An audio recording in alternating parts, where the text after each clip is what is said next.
I'm Adam. And I'm Cleo. And this is Where There's a Williams, There's a Way. Hey, Cleo. Do you know what lives in a pond? Oh, I know. Penguins. Well, not quite. Penguins actually live in cold climates like Antarctica. But I saw a picture of a penguin swimming in a pond. Are you sure it wasn't a duck? Ducks are commonly found in ponds. No, definitely a penguin. It had the black and white feathers. Well, maybe someone got creative with Photoshop. But in reality, penguins are more likely to be found in icy waters, not ponds. Okay. So, what else lives in a pond? Lots of things, like fish, frogs, turtles. I know. Pandas. Pandas? In a pond? Yeah. We love swimming. Cleo, pandas might enjoy water, but they're not exactly built for swimming in ponds. They're more at home in forests, munching on bamboo. I guess I misunderstood again. Today's book is an unforgettable story about a simple event, a long ago fishing trip. It delivers a powerful, honest glimpse into a relationship between father and son, and between cultures, old and new. Let's get started.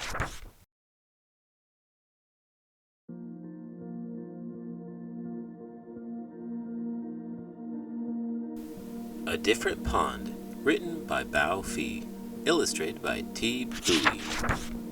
Dad wakes me quietly, so Mom can keep sleeping. It will be hours before the sun comes up. In the kitchen, the bare bulb is burning. Dad has been up for a while, making sandwiches and packing the car. Can I help? I ask. Sure, my dad whispers and hands me the tackle box.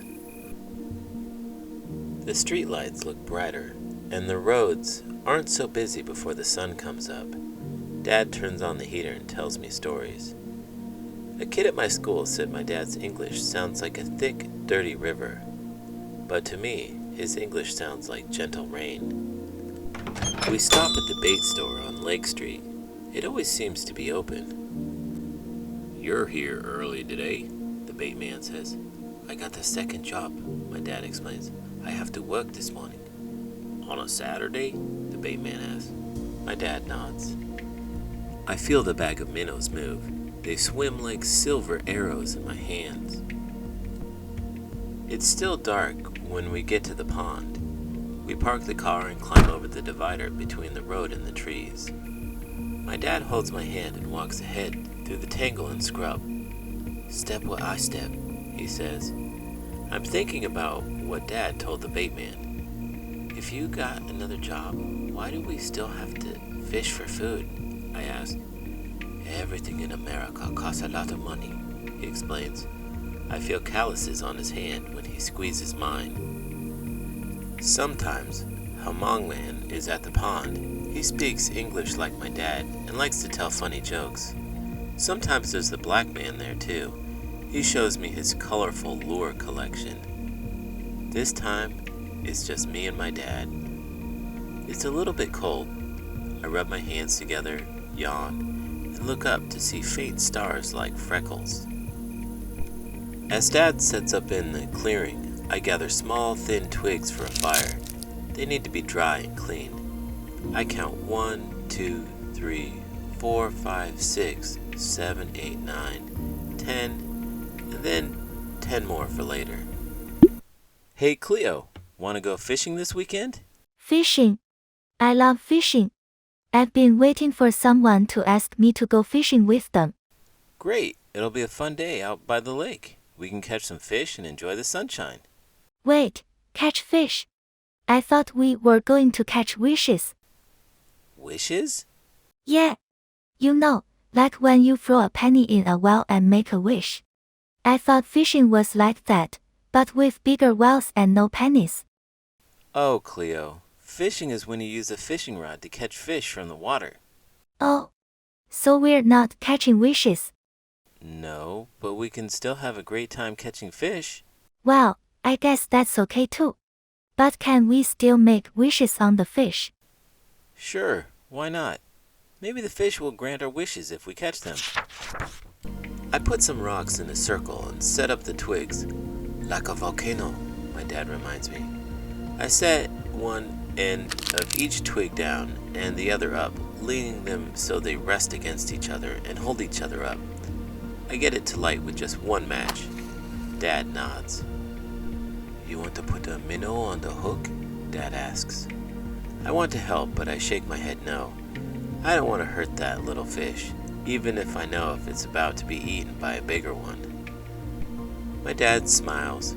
He isn't upset with me. My dad hands me a sandwich, cold bologna between 2 pieces of bread. Careful of the spicy stuff, he says. There's a half a peppercorn, like a moon split in 2, studded into the meat. I used to fish by a pond like this one when I was a boy in Vietnam, Dad said, biting into a sandwich. With your brother? I ask. He nods, then looks away. Dad tells me about the war, but only sometimes. He and his brother fought side by side. One day, his brother didn't come home. The bobber dips in the dark and Dad pulls. Got one, he says, almost shouting. A crappie, and soon another. Can I help? I ask. He nods and I use 2 hands to help guide the fish into the bucket. The fish feels slimy and rough at the same time. Dad laughs at the funny face I make. Dad smiles, his teeth broken and white in the dark, because we have a few fish and he knows we will eat tonight. Time to go home. Dad must get ready for work. He washes his hands with a small nub of green and white soap. Then I do the same. I look at the trees as we walk back to the car. I wonder what the trees look like at that other pond in the country my dad comes from. By the time we get home, the sunlight coming from the walls is just a faint tint, blue and gray instead of gold. At home, Mom looks tired, but she smiles at the fish in the big white bucket. My dad changes his clothes and gets ready to go to work. He pats me on the back and says to Mom, Our boy did a good job with the fire today. You learn so quickly, Mom says. Then she asks me to help with the fish before she has to go to work too. I'm sad that she and Dad must leave, but not too sad. I know that later they will both come home. Look after your baby brother, Mom reminds my brothers and sisters. She means me. Then she gets on her bike and goes to work. I'm not a baby, I think to myself. I helped catch dinner. Tonight, when we're all home, Dad will put rice in the cooker and Mom will fry the fish on both sides until they're crispy. I'll bring out the jar of fish sauce that has flecks of chili pepper and carrot floating on top. At the table, my brothers and sisters will tell funny stories. Mom will ask about their homework. Dad will nod and smile and eat with his eyes half closed. Good fish, he will say to me. And I will smile and nod, and later, when we sleep, we will dream of fish in faraway ponds. Do you get to spend much time with your dad? Just this weekend, I ended up at a strange event with my dad. Oh yeah? What kind of event? Well, my dad said we were going to a bamboo festival. Turns out, it was actually a bar mitzvah. Wait, what? How did that happen? Yeah, my dad misheard it on the radio. So, instead of bamboo crafts, I found myself dancing the aura. It's quite a mix-up. At least you got to experience something new. Definitely. But it got even funnier when my dad tried to join in the ceremony thinking it was a panda ritual. Oh no. What did he do? He started munching on the decorative bamboo centerpieces. Everyone was so confused. Classic dad move. Note from Bao Phi. Bao and his father. Bao Phi was born in Vietnam and raised in the Phillips neighborhood of South Minneapolis. He's an author, a poet, a community organizer, and a father. My family came to Minnesota from Vietnam as refugees from war in 1975. I was just a baby when we fled, the youngest of 6. My father was a soldier, but not a high-ranking officer, and my mom had worked at the snack shop at a school in Saigon.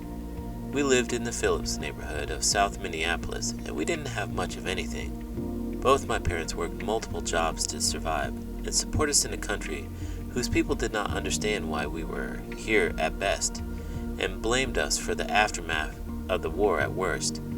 My father would sometimes take us fishing with him before the sun came up, but for food, not for sport.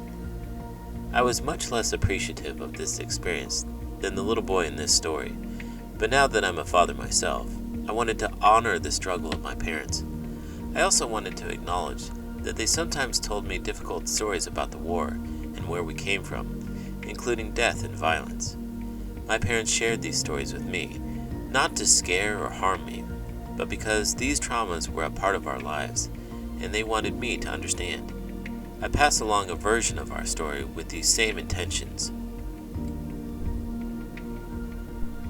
Note from Thi Bui. Thi and her brother. Thi Bui was born in Vietnam and grew up in California and New York. Now all these places are a part of her. She draws and writes and teaches. Her graphic novel, The Best We Could Do, Abrams 2017, is about her mother and father. I must have read In the Night Kitchen, the picture book classic by Maurice Sendak, to my son hundreds of times. I always loved and detailed renderings of the kitchen knickknacks, but it wasn't until illustrating this book that I really saw them. I learned that Sendak collected memorabilia and reminded him of his childhood. He filled his illustrations with them. It made me feel a little sad that I don't have much memorabilia to collect from my childhood, but looking around on the internet, I found that there are others who remember the same odd details that mark an Asian America, and more specifically Vietnamese American, immigrant household. The cookie tin that might contain Danish butter cookies or mom's sewing needles and thread, the free calendar from the Asian grocery store, the goi om or hugging pillow that my mom sewed for our beds. None of these things exactly represents my Vietnamese heritage. It's more that they add up to hold something of what it was like to be me and alive in a specific time and place. I would have liked to put more of these objects in my illustrations, but the irony is not having a lot of money meant not having a lot of possessions. So the empty spaces hold meaning too. I want to thank Bao for sharing his treasured photographs and memories of childhood, and for trusting me with them.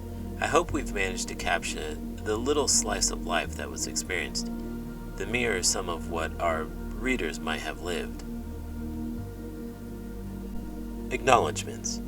I would like to thank all of the Loft staff, past and present, especially former executive director Josie Hale, who encouraged me to try my hand at writing a children's book, former marketing manager Lindsay Guiquitino, whose request for me to write a review of a capstone book my daughter and I were enamored with, and it inadvertently led to this book getting published, and online education manager Curtis Scaletta, a writer of children's and young adult books himself, who offered advice and encouragement over coffee. I would also like to thank the supportive children's lit community in the Twin Cities, especially Molly Beth Griffin, longtime friend and children's book author, who offered constant advice, edits, and support, and Shannon Gibney for all she does for our community, and for the wonderful blurb. Special thanks also to Dr. Sarah Park Dalen for her work championing diversity in children's lit and edits in this book. And thank you to the wonderful folks at Capstone, especially my editor, Chrissy Moan, who advocated for my book and worked so hard to make it better. And of course, my graduate to phenomenal visual artist, Thi Bui, whose illustration caused seismic emotional waves to careen through me through the entire process. Last but not least, I want to thank my parents, my family, my friend and co-parent, Dr. Juliana Hu Pigus, and my daughter, Song Fi Hu, and all of Song's teachers, aunties, uncles, and little friends. Bao Phi. Did I tell you that I went to the zoo? That sounds like fun. Did you see any other pandas there? Yeah. There were lots of pandas, but they weren't like me. What do you mean? Well, they were all eating bamboo and rolling around, but I was just trying to figure out why they were speaking such weird languages. Different languages? Cleo, pandas don't typically speak languages. They communicate through sounds and body language. Really? But they were saying things like an I hao and konnichiwa. I thought they were having a family reunion or something. Oh, Cleo, Those pandas were probably from different parts of the world. Ni hao is Chinese and konnichiwa is Japanese. They were just greeting each other. Oh, that makes sense. Maybe they were lost and trying to find their way home. I don't think pandas get lost like that, but it's sweet of you to think so. How about we work on your geography today? Sure. But can we also learn how to say hello in panda language? Just in case I meet more pandas who need directions. If you need directions, just click the thumbs up button and subscribe to the channel. I'm Adam. And I'm Cleo. And this is Where There's a Williams, There's a Way. Did you know the first fishing reels were invented in China in the 4th century? In the 15th century, when fishing with a hook became popular, fishing line was made by hand from horsehair.